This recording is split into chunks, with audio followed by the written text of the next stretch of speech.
عمران خان صاحب کو سب سے پہلے یہ چیز خود ماننی پڑے گی کہ ان سے گورنمنٹ نہیں چل رہی، ان سے ملک نہیں چل رہا، وہ کسی چیز کو قابو میں کرنے کے لیے یا بہتر کرنے کے قابل نہیں ہے۔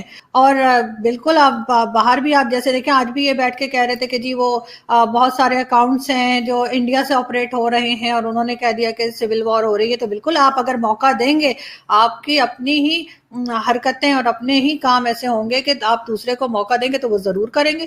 اگر انڈیا میں کوئی اس طرح کی چیز ہوتی ہے تو کیا ہم چھوڑ دیں گے؟ ہمارے یہاں بھی لوگ بہت سے بیٹھے ہوئے جو فیک آئی ڈیز چلاتے ہیں، اور ان کے پورے جیسے کہتے ہیں ان کی تو پولیٹیکل پارٹیز اور جو ہوتے ہیں ان کے تو پورے گروپ ہوتے ہیں۔ انہیں اپنی کمزوری کو سمجھنا پڑے گا، اور جب تک یہ خود اس چیز کو نہیں سمجھیں گے یہ کہیں نہیں پہنچ رہے۔ اور عمران خان تو خود طالبان خان کہلاتے تھے، تو وہ میرا خیال ہے ابھی بھی ان کا مائنڈ سیٹ وہی ہے۔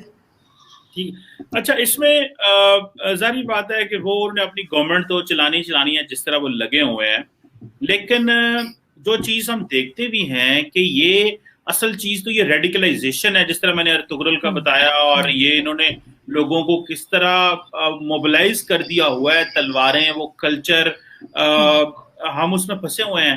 آرزو، آپ کو نہیں لگتا کہ ہمیں باہر سے، میں انڈیا والی بات تو کرتا ہوں ابھی جو وہ کر رہے ہیں، لیکن آپ کو نہیں لگتا کہ ہمیں دیکھیں آج کے زمانے میں آپ کا جو معیار ہے چیزوں کا بدل گیا ہے۔ فار ایگزامپل انڈیا میں جب لال قلعے پہ جھنڈا لہرایا گیا تھا تو پوری دنیا نے اس پہ بات کی تھی۔ پاکستان میں آج جب لوگ سڑکوں پہ نکلے ہوئے ہیں، نعرے مار رہے ہیں، اپنی پراپرٹی جا رہے ہیں، تو لوگ بات کرتے ہیں اور کرنی بھی چاہیے۔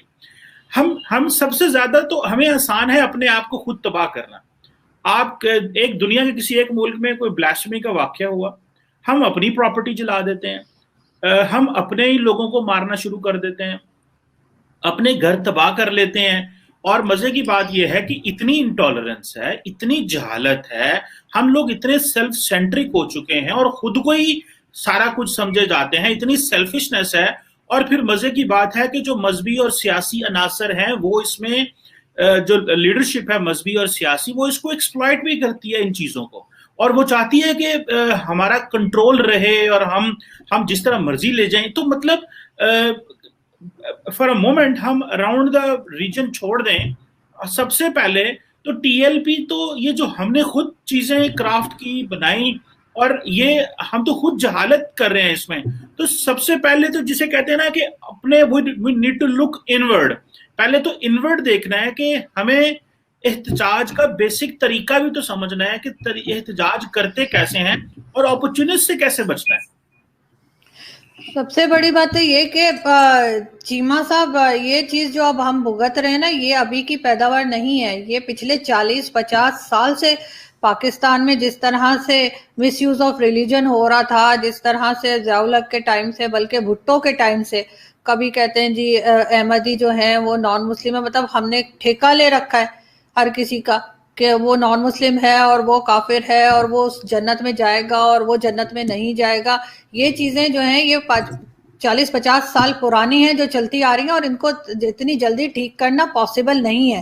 ہمارے جیسے لوگ جو بات کرتے ہیں، چاہے اب ہم یہ چیز ہم ادھر یوٹیوب پہ بیٹھ کے بات کر رہے ہیں، لیکن کیا آپ سمجھتے ہیں کہ ہم یہ ٹاپک جو ہے وہ نیشنل ٹی وی پہ بات کر سکتے ہیں؟ کبھی نہیں کر سکتے، ہمیں اجازت ہی نہیں ملے گی۔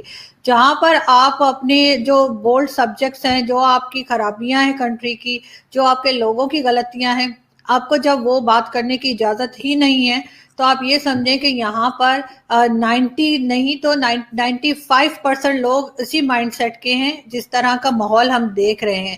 جو تھوڑے سے لوگ بچ جاتے ہیں، 5%، 10%، وہ اگر بولنے کی کوشش بھی کرتے ہیں تو انہیں یا تو چپ کرا دیا جاتا ہے یا پھر ان کو مار دیا جاتا ہے۔ تو یہاں پہ ہم ٹھیک ہونے کو تیار نہیں ہیں۔ اگر ضیاء الحق نے جو 11 سال ضیاء الحق کے تھے، اس میں بھی پاکستان کو بہت بری طرح سے جو ہے ڈیمیج کیا ہے۔ اس زمانے میں تو یہ بھی میں نے سنا ہے کہ کوئی باہر اگر بہن بھائی بھی اگر جا رہے ہوں تو پولیس والے روک کے کہتے تھے نکاح نامہ دکھاؤ۔ خیر اس میں سے تو ہم نکل آئے، لیکن انفارچونیٹلی مشرف صاحب کا بھی جو ہے وہ اسٹیٹمنٹ موجود ہے کہ جی ہم نے ہی جہادی بنائے۔ اور اگر ہم ہی ٹیررسٹ کیمپ چلا رہے ہوں، ہم خود ہی ٹیررسٹ پیدا کر رہے ہوں، ہم خود ہی ایکسٹریمزم کی طرف جا رہے ہوں، وہی ایکسٹریمزم ہی ہم نے خود ہی اس کے پودے لگائے ہوں اور اس کو مسلسل ہم ابھی تک پانی دے رہے ہیں، اور ہم یہی چاہ رہے ہیں کہ پاکستان میں پتہ نہیں کون سا ہم اسلام لانا چاہ رہے ہیں. یہ اسلام تو کہیں نہیں لکھا. جو باتیں یہ کرتے ہیں وہ تو نہ قرآن میں ہے نہ کوئی حدیث ہے. جو انہوں نے اپنی طرف سے ہر مولوی نے اپنا ایک اسلام لے کر آگے ہیں، اور ان کے حساب سے سوائے ان کے باقی سب کو مار دینا چاہیے، اور کسی کو جینے کا حق نہیں ہے، کسی کو بات کرنے کا حق نہیں ہے. تو جب آپ اسی طرح کے لوگ لائیں گے، وہی مائنڈ سیٹ کے لوگ آپ کے پارلیمنٹ میں ہیں، وہی مائنڈ سیٹ کے لوگ آپ کے اسٹیبلشمنٹ میں ہیں، اور انفارچونیٹلی وہی مائنڈ سیٹ کے لوگ آپ کی آرمی میں ہیں. تو جب ہر طرف آپ کے اسی طرح کے لوگ ہیں، بلکہ حود بھائی تو یہ تک کہہ رہے تھے کہ اسی طرح کے مائنڈ سیٹ کے لوگ جو ہیں وہ آپ کے اسٹوڈنٹس اور ٹیچرز بھی ہیں. تو انفارچونیٹلی ہمارے جب چاروں طرف اسی طرح کے لوگ ہیں، تو میرے یا آپ کے بات کرنے سے شاید کوئی 1% کوئی فرق پڑتا ہو، لیکن مجھے لگتا ہے وہ بھی نہیں پڑتا ہوگا، کیونکہ جو سن رہے ہیں ان کو تو ہم ہی غلط لگیں گے. وہ کہیں گے یار یہ کیا بات کر دی انہوں نے. پاکستان کو کسی طریقے سے کوئی ایسا جینیس آئے جو ہمیں یہ بتا سکے کہ جی اس کو آپ نے مذہب سے ہٹ کے کیسے چلانا ہے. آپ کو مذہب سے جب تک آپ لوگ مذہب کا پیچھا نہیں چھوڑیں گے، مذہب ہر ایک کا ایک ذاتی مسئلہ ہوتا ہے، وہ نماز پڑھے نہ پڑھے، وہ بتوں کی پوجا کرے یا وہ کچھ بھی نہ کرے، لیکن ہم نے یہاں پہ اسی کو لے کے ہر جگہ جانا ہوتا ہے. باقی نہ ہم ہیلتھ پہ بات کرتے ہیں، نہ ہم پاپولیشن پہ بات کرتے ہیں کہ اتنی پاپولیشن خوفناک طریقے سے بڑھتی چلی جا رہی ہے، لیکن ہم اس کے اوپر بات نہیں کر سکتے کہ نہیں جی وہ بھی مذہبی اس میں آ جاتا ہے کہ آپ بات نہیں کرنی ہے.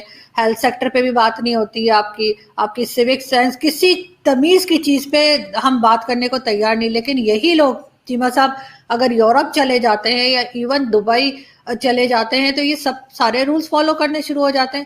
تو کیوں یہ جب اپنے ہی ملک میں رہتے ہیں تو اس کو تباہ کر رہے ہوتے ہیں اور وہاں پہ عجیب عجیب باتیں کر رہے ہوتے ہیں. تو یہ چیز ایسے ٹھیک ہونے والی نہیں ہے. اس کے لیے جو ہے یا تو بہت لوگوں کو بولڈلی بات کرنی پڑے گی، ان کو اپنے یہ جو ٹی وی چینلز بند کر دیتے ہیں اور یہ ٹی وی چینلز پہ بات نہیں کرنے دیتے، اس سے ہٹنا پڑے گا. جو ایک ٹیپیکل قسم کی شکلیں انہوں نے رکھی ہوئی ہیں نا کہ ٹاک شوز میں بس انہوں نے ہی آنا ہے اور انہوں نے یہی بات کرنی. میں آپ کو نہیں کہہ رہی، آپ کیوں ہنس رہے، آپ بھی ہوتے ویسے، لیکن میں آپ کو نہیں کہہ رہی. میں دوسری بات کر رہی ہوں کہ جو ایک ان کے مائنڈ سیٹ کے لوگ ہوتے ہیں نا، یہ صرف انہی کو آپ کسی ایسے کو بھی آنے دیں جو آپ سے ہٹ کے بول رہا ہو. میں اپنی بات نہیں کری. میں ایک بار گئی تھی ایک چینل پہ، تو انہوں نے 2 ہفتے تو میرا شو ہی آن ایئر نہیں کیا. اس کے بعد اتنا اس کو کاٹا پیٹا کہ وہ لگا میں پتہ نہیں کیا کہہ رہی تھی. تو جب آپ سننے کوئی تیار نہیں ہے تو آپ پاکستان کو آگے لے کے کیسے جائیں گے؟ کیونکہ آپ تو تیار ہی نہیں اپنی غلطی ماننے کو. بالکل صحیح کہہ رہی ہیں. اور جب آپ یہ بات کر رہی ہیں کہ تیار نہیں ہے، ظاہر بات ہے یہ ریڈیکلائزیشن تو سوسائٹی کے مختلف حصوں اور طبقوں میں آئی ہے، یہ کوئی ایک جگہ پہ موجود نہیں ہے. اگر یہ نہیں کہا جا سکتا کہ کوئی ایک ہے، سارے ہی اس میں چنک جو ہے نا چنک ہے، مطلب کہیں نہ کہیں تھوڑے ہر جگہ موجود رہ گئے ہیں.